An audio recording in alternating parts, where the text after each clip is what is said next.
The signal in the silence. Picture the long night of human history. Tens of thousands of years where the only voices we heard were our own. From campfires to radios, from church bells to satellite pings, everything has echoed back to us, the cosmos refusing to answer. And then imagine if silence breaks, a signal, faint, deliberate, undeniably artificial. Humanity's oldest questionnaire, we alone, finally receives a whisper from the dark. Did you see that? What would that moment feel like? What is that? Would it be triumph, terror, or both? Consider how deeply the silence has shaped us. Every religion, every myth, every philosophy has assumed humanity is unique, a species standing solitary beneath the stars. To know suddenly that we are not alone would fracture the story we've told ourselves. For the first time, our place in the universe would no longer be imagination, it would be a negotiation. But before we can think of meeting, we must think of meaning. What if the signal is incomprehensible? Bursts of mathematics that seem like riddles, or tones outside the range of our hearing? What if the message is not meant for us at all, but an echo of communication between others, caught in transit? The unsettling possibility rises. Perhaps civilizations bloom and wither constantly, their voices traveling from millennia across the void, reaching us long after their senders are gone. In that case, the signal is not conversation, it is archaeology written in light. History on Earth offers parallels. Imagine the first contact between Stone Age tribes and empires of bronze. Picture the shock of the Polynesians who saw European ships crest their horizons, or the indigenous people of the Americas facing Spanish steel and smallpox. Rarely do such meetings occur as equals. Usually, the stronger defines the terms, while the weaker is left struggling to hold on to memory. Now place humanity in that context. What if we are the weaker side of that meeting? To an older intelligence, our domes, rockets, and fragile machines may seem like toys. Would they see us as rivals, as curiosities, or as raw material? Consider also the silence that might follow the signal. Governments classifying the data, military scrambling for advantage, philosophers rewriting doctrine overnight. The Earth itself would fracture before we ever exchanged words with another mind. Some would see the signal as hope, others as doom.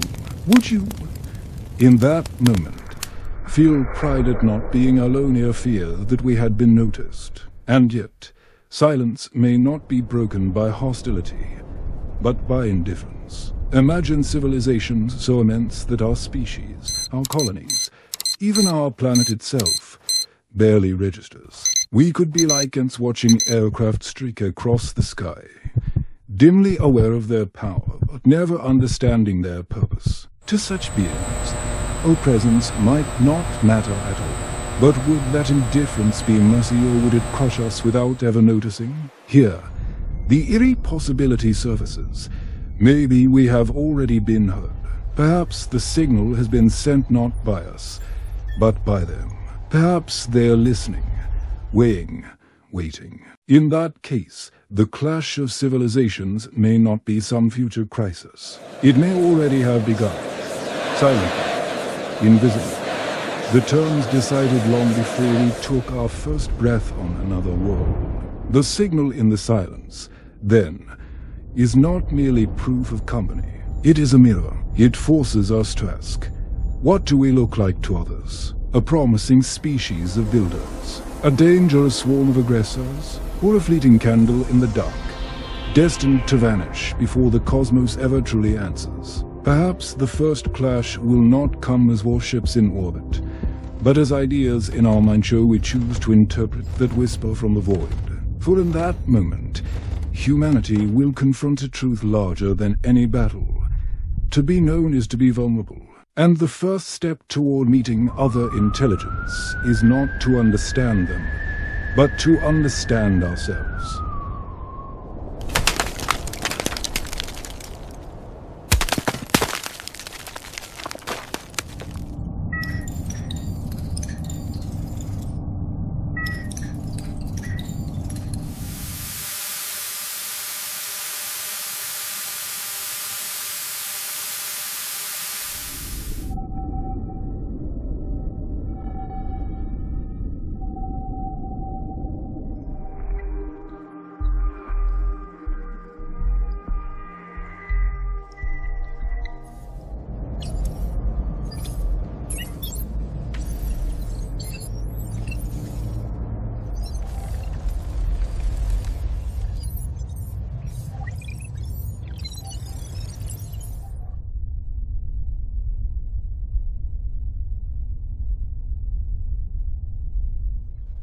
What do we do now? En desto liv med svar. We need more data.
The silence is broken.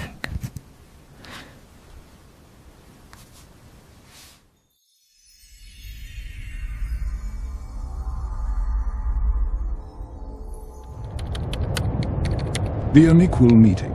Imagine a vast hall on Mars, a dome of glass and steel where the first delegation gathers. Earth-born, Martian-born, lunar-settled humanity in all its branching forms standing side by side, waiting for the visitors. Now, imagine the moment the Earth shifts, as beings unlike any we have ever seen enter, not hostile, not friendly, simply present.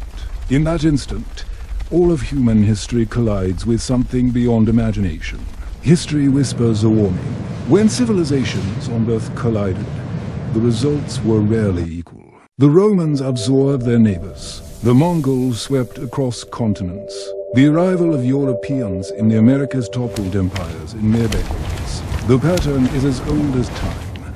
The strong dictate, the weak adapt to vanish. So, if we meet a civilization older, stronger, and more advanced than ours, why would the stars write a different story? Picture technologies that bend space, machines that glide through dimensions like shadows through glass. To them, our rockets may look like firecrackers, our domes like clay huts. Would they see us as potential equals or as primitives? Would they extend a hand or a leash? And more haunting still, what if they see us not as rivals, but as resources? To them, we might not be a people. We might be biomass, energy, or raw material. But let us not assume malice. There is another possibility, equally unsettling: pity. What if they look at us the way we look at endangered species, creatures worth studying, perhaps protecting, but not truly equal? Imagine humanity preserved like a curiosity in a cosmic zoo, allowed to live, but never to grow beyond the limits imposed on us. A gilded cage beneath alien stars. Now consider the opposite scenario. We are the advanced ones. What if we reach Europa or Proxima Centauri and discover a civilization just awakening to fire, to stone tools, to the first fragile sparks of culture? Would we restrain ourselves, respect their growth, or would we repeat the mistakes of our ancestors' conquest masked as progress? If humanity once exploited its own kind, What prevents us from exploiting those less advanced than us? The true clash may not be physical, but philosophical. What does equal even mean between species? Intelligence, technology, morality, if they think in ways we cannot comprehend, how do we even begin the dialogue? Imagine a being who communicates not with words, but with shifts of light, or gravity, or time. We might be standing in the same room, yet never truly able to speak. And yet, there is beauty in the meeting too.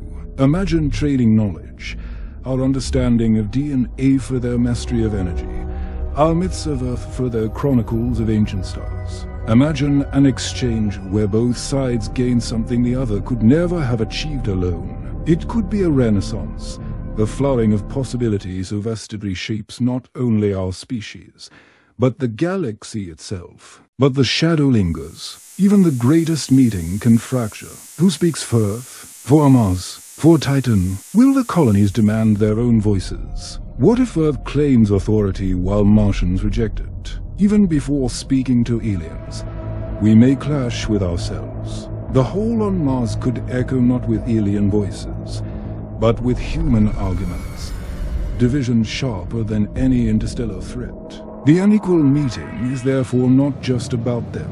It is about us, about how we define ourselves, how we prepare for difference, how we confront the possibility that the universe does not cross fence. Perhaps equality is not given, but made. Perhaps the first true test of humanity among the stars will not be surviving an invasion, but surviving our own reflection when placed beside another intelligence. And in that reflection, we may glimpse the most haunting question of all. When two civilizations meet, does one always survive at the expense of the other? Or is there a path where both change, both surrender a little of themselves, and something entirely new is born?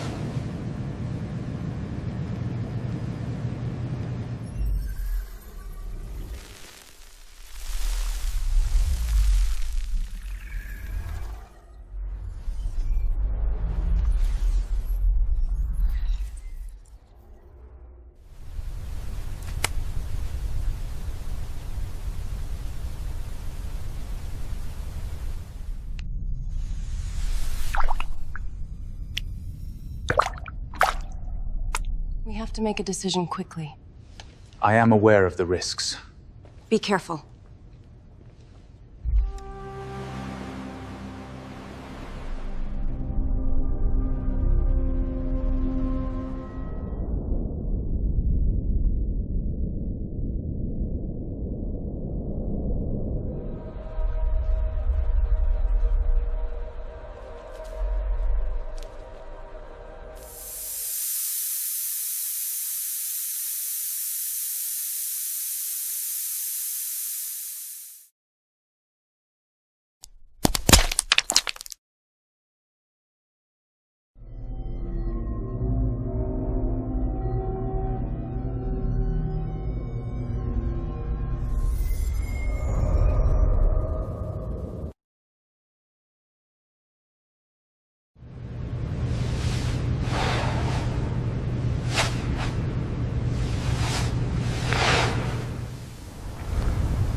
War, alliance, or silence. Picture the void between stars as not empty, but tense. Imagine fleets moving in silence, signals crossing light years, misunderstandings blooming like storms. The moment of contact with another civilization does not end with the first grit tinge, it begins there. What follows may be alliance, war, or something stranger still, indifference. Wars on Earth were fought over land, over water, over bread. In space, the stakes change. Entire planets may become prizes, not for soil, but for resources beyond imagination: helium from gas giants, energy from stars, minerals from asteroids. Imagine two civilizations shadowing each other across the cosmos, each claiming rights to a world neither can afford to lose. Their weapons would not be swords or cannons, but forces that bend reality itself, devices that collapse stars, rewrite atmospheres, and make biology. The first clash could erase not just cities, but histories, leaving nothing behind but silence. But consider the alternative, alliance. Imagine a treaty signed not in ink, but in shared knowledge. Our stories of Earth exchanged for their archives of ancient galaxies. Our fragile science of genetics traded for their mastery of time. Together, civilizations could leap forward, weaving strengths into something neither could achieve alone. But even alliances carry risk. Whose values dominate? Whose myths survive? When knowledge is exchanged, culture follows, and the weaker may dissolve into the stronger without a single battle fought. And then there is silence. Perhaps the civilizations we meet will not answer at all. Imagine signals cast into the void, met not with hostility, but with absence. Perhaps they deem us unworthy of reply, or perhaps their silence is the greatest mercy that they notice us, but choose to leave us untouched, knowing contact would crush us like ants underfoot. Silence, in that sense, is not indifferent, sight is restraint. The haunting thought is this: the choice may not be ours. On Earth, weaker civilizations rarely dictated the terms of encounter. In the cosmos, we may be the weaker still. If war comes, we may have no chance to resist. If alliance comes, we may have no choice but to submit. If silence comes, we may never know why.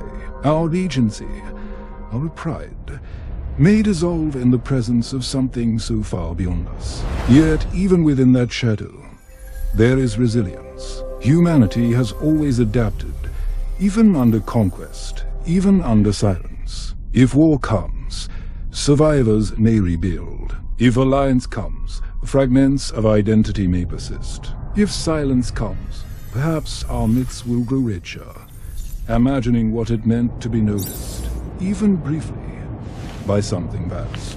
And maybe, just maybe, the true clash of civilizations is not about war, alliance, or silent sight. Is about transformation. No matter the outcome, contact will change us. Even if we survive unchanged physically, our minds, our myths, our sense of place in the universe will never be the same. The stars will no longer be empty. They will be filled with possibilities and terrifying. Some wondrous, all irreversible. And when that day comes, we may look back on Earth, on Mars, on Titan, and realize the greatest frontier was never space itself. It was learning how to share it.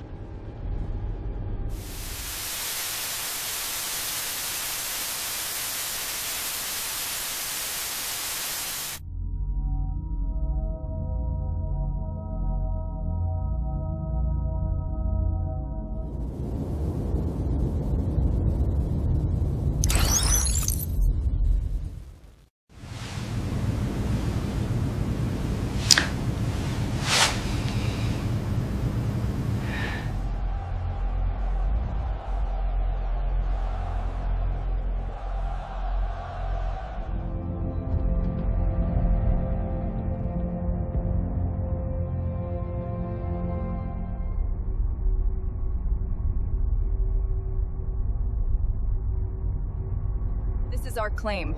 We've invested too much to back down now. You're jeopardizing the whole mission.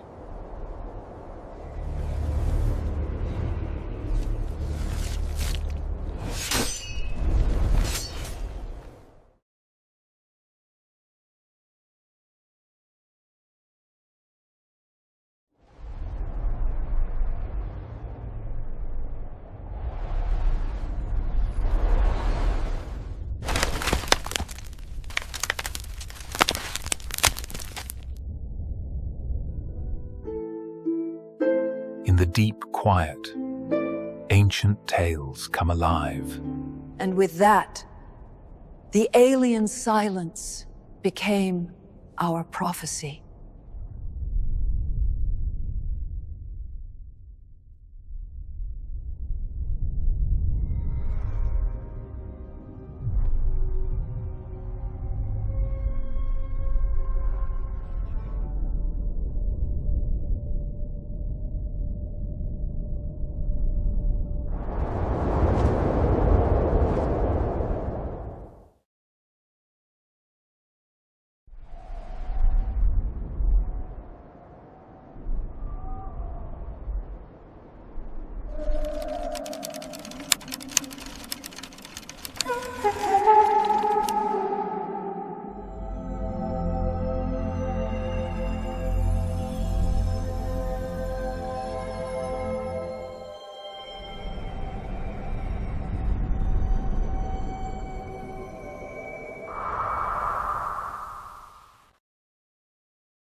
Our new home. To Titan. To Titan.